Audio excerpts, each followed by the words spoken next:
I'm here with James Kondo, who's Vice President of Market Development for Twitter here in Asia Pacific. James, thank you.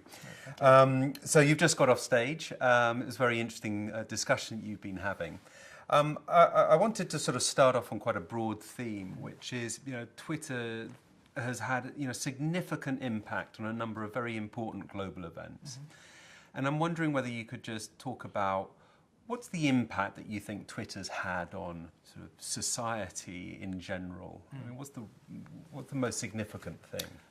I think we've really broadened and sort of strengthened the conversations that were already happening, but really brought it to a different level. And I think the ones that people know about the most are probably things like the Arab Spring, where I'm sure those conversations were taking place, but the speed and the magnitude with which people were talking about and doing something about what they were passionate about changed.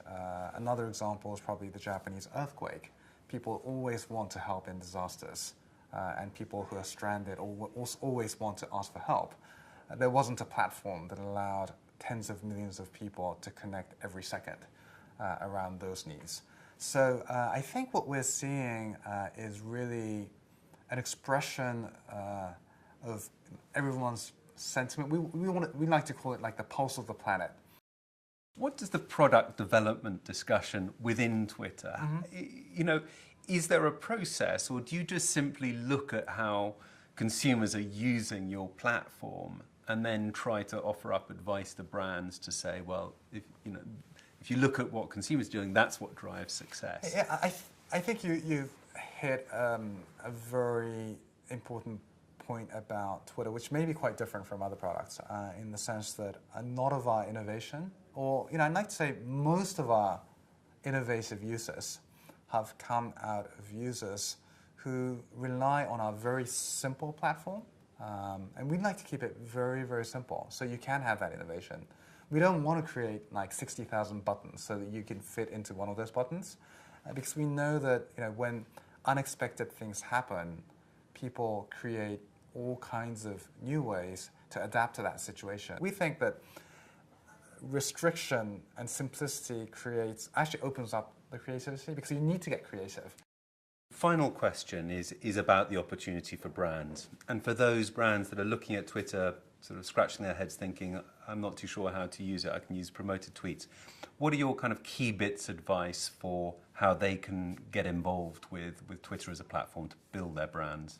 Yeah, I have a whole array of recommendations for brands, but if I want to focus on just one thing today, you mentioned Twitter's real-timeness and the event. If there is a real-time event that a brand is organizing, which could be, we're opening a store, we're launching this product, we're sponsoring this concert, sports event, that's something that lasts for a specific time frame where people are excited to participate and anticipate and talk about what you're doing.